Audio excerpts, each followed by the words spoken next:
Сәлем, родной. Мен 2009 жылы түсірілген «Мертвый снег» атты киноға қысқаша шолу дайындадым.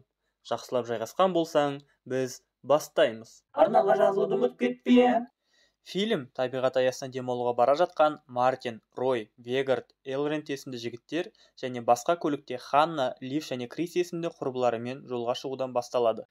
Арада бірер сағат өткеннен кейін олар белгіленген жерге жетеді. Енді тек снегоходтың ізі арқылы жаяу жүріп таудың жоғары бөлігінде орналасқан үйге жетпекші. Мартин достарынан егер де байқаусызда адасып кетсек, құтқарушыларға хабарласа аламыз ба деп сұрайды. Вегард оған бұл жерде ұялы желісі ұстамайтындығын айтып, снегоходпен жүріп кетеді. Қалғандары Вегардтың соңынан жаяу жолға бір-бірімен әзілдесіп жүріп келеді. Вегард үйге жетісімен өздерін осында күтіп отыруға тиісті құрбысын кездестірмейді. Бірақ оған мән бермей үйдің ішіне кіріп, пеш жағуға кіріседі. 30 минут өткеннен кейін барлығы үйге жетеді. Содан кейін барлығы қардың үстінде баллондармен сырғанап және бір-бірімен қар асып кеш батқанға дейін ойнайды. Олар қалған ойындарын жылы үйге кіріп, твистер ойнау арқылы жалғастырады. Біраз уақыттан кейін Лив далаға әжетханаға шығады. Бірақ та ол біреудің жүрген дыбысын естиді де, достарының біреуі екен деп мән бермейді. Және орманнан адамның сұлбасын байқап үйге жүгіріп келеді. Келісімен достарына оларды біреу аңдып жүргенін айтады. Рой оның айтқан тексеру мақсатында есікті ашып, ешкімнің жоқтығын көрсетіп, кері бұрыла бергенде арт жағынан бір адам келіп қалады. Олар белгісіз ер адамды шайға шақырады. Шай үстінде белгісіз кісі бұл жерде екінші дүниежүзілік соғыс кезінде немістердің құпия әскери базасы болғандығын айтады. Олардың басты мақсаты Англиядан Ресейге баратын конвойдың жолын тоқтату болады. Негізінде немістер жергілікті халыққа тиіспей, керісінше оларды өздерінің жағына тартатын. Бірақ бұл жерде олай болмады. Бұл жердегі әскери базаны басқарған полковник Херцог жергілікті халықты аяусыз өлтірген. Соғыстың соңына қарай оның әскери жеңілгендігін біліп, қала тұрғындарының барлық құнды заттарын тартып алған. Бірақ осы маңдағы тұрғындар бірігіп Херцогтың әскеріне қарсы шығады. Жеңіліп бара жатқан Херцог өзінің біраз әскерімен және ұрлап алған алтындарымен осы тауға қарай қашып кеткендігін айтады. Бірақ жас жігіттер бұл сөзге сенбейтіндігін айтып, белгісіз еркектің көңіліне тиеді және ол ренжіп үйден кетіп қалады. Ол өз палаткасына келіп, біраз тамақ ішіп алып жатады. Біраз уақыттан кейін палатканың сыртынан біреудің жүрген дыбысын естиді. Қолына мылтығын алып сыртқа шығысымен, оны неміс солдаты күтіп алып, аяусыз өлтіреді. Келесі күні Вегард кешегі ер адамның айтқан әңгімесін ұмыта алмай, маңайды қарап шықпаққа аттанады. Ол далада тамақтанып отырып, бір тастың бөктерінде орналасқан палатканы көреді. Палатканың қасына келісімен ішкі жағында өліп жатқан кешегі кісіні көріп шошып кетеді. Біраздан кейін ол өзіне келіп, маңайын қараса, қардың бетіне түсіп қалған адамның ізін байқайды. Осы уақытта үйде қалған Элверт погребтен банк алып шығамын деп, кішкене сандықша салынған алтын бұйымдарды алып шығады. Ал Вегард қардың бетіндегі ізді қуамын деп, байқаусызда қардың астында орналасқан туннельге түсіп кетеді және де есінен танып қалады. Достары түні бойы өздерінің тауып алған алтындарын тойлатып жатады және Элрент әжетханаға шықпақшы болып бара жатқанда қалтасынан байқаусызда бір алтын теңге түсіп қалады. Арада біраз минут өткеннен кейін неміс теңгені орнынан көтереді және Элрентке шабуылдайды. Ал достары қатты музыка қойғандықтан оның жан ұшырып айқайлаған дауысын естімейді. Арада біраз уақыт өткеннен кейін олар Элленттің біраз уақытқа жоғалғандығын уайымдап сыртқа оны іздеп шығады. Бірақ та оларынан түк шықпайды. Сондықтан олар үйге кіріп, әркім өз ойымен бөлісе бастайды. Бір кезде олардың әңгімесін терезені сындырып, қыздың біреуінің шашынан шап беріп ұстап алған немістің қолы бұзады. Достары қыздың шашын кесіп, оны құтқарып қалды да, қолдарына түскен заттармен қарулана бастайды. Бірақ зомби немістер үйді қоршап алып, терезені және үйдің кейбір әлсіз ағаш жерлерін сындырып, үйге кірмекші. Осындай арпалыс үстінде олар достарынан айырылады. Таң қыла бере немістер шабуылын тоқтатады. Достар жиналып екіге бөлінген дұрыстығын айтады. Мартин мен Рой немістерді айландыра тұрғанда, қыздар бұл жерден қашып шығып көмек сұрамақшы болады. Осы кезде Вегард та есін жинап өз-өзіне келеді.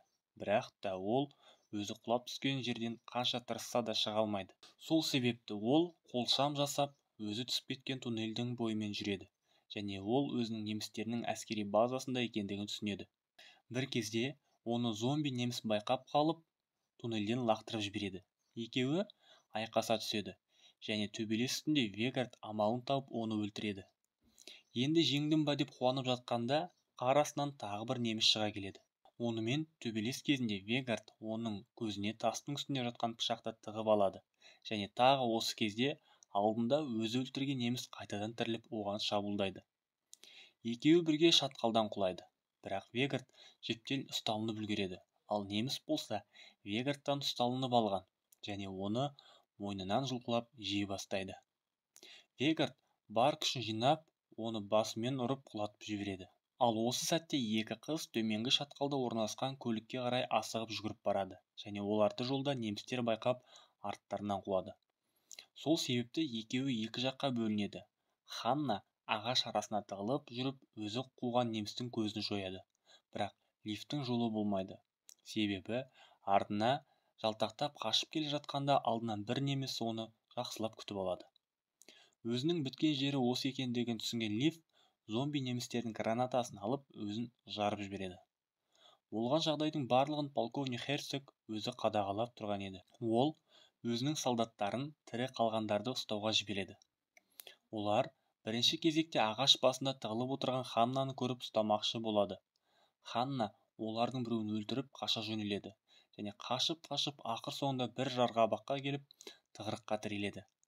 Амалы жоқтығынан сол жерден секіріп кетеді. Осы кезде Мартин мен Рой екеуі үйдің ішінде қорғалып жатқан еді және шайқас ортасында Мартин телефонына сет пайда болғанын байқап полицейлерге хабарласады және операторға өздеріне зомби немістер шабуылдап жатқанын айтады. Оператор оны қалжыңбас біреу екен деп ойлап тұтқаны қоя салады. Рой ашуланып бұндай сандырақты қалай айтуға болады деп Мартинмен ұрыса кетеді. Неге жай ғана бандиттер шабуылдады деп айтпадың дейді. Бірақ осылай ұрсып тұруға уақыт та тапшы еді. Сол себепті олар үйдің жанындағы кішіректеу қораға барып тығылуды жөн деп санайды. Және ол қораның ішінде кувалда мен бензопила тауып алады.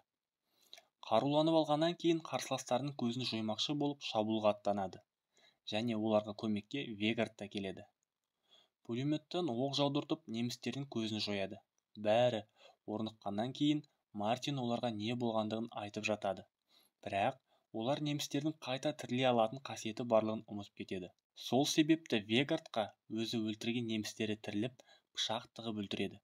Мартин оны құтқармаққа немістермен шайқасқа түседі және байқаусызда аяқ астынан пайда болған Ханнаны өлтіріп алады. Шабуыл алаңында полковник Херцог өзінің жеке әскерімен келеді. Төбелес кезінде олардың біреуі Мартиннің қолын тістеп алады. Зомби туралы киноға тойып алған Мартин өзінің тістелген қолын бензопиламен кесіп тастайды. Жарасын отқа күйдіріп байлап таңып болғаннан кейін қуанып тұрған Мартинді қардың астынан бір неміс атып шығып бұтының ортасынан тістеп жей бастайды. Осы кезде полковник Херцог өзінің қатты бір даусымен қалың қар астынан қалың неміс солдаттарын оятады. Енді Мартин мен Ройға қашудан басқа амал қалмайды.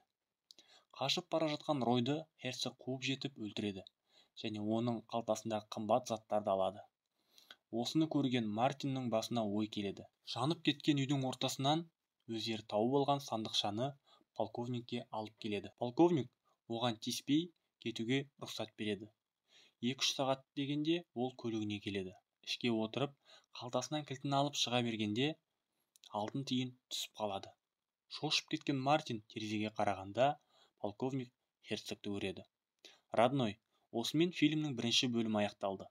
Егер екінші бөлімін көргілеріңіз келсе, 50 лайк жинап, комментке өз ойларыңыз бен пікірлеріңізді жаза кетіңіздер.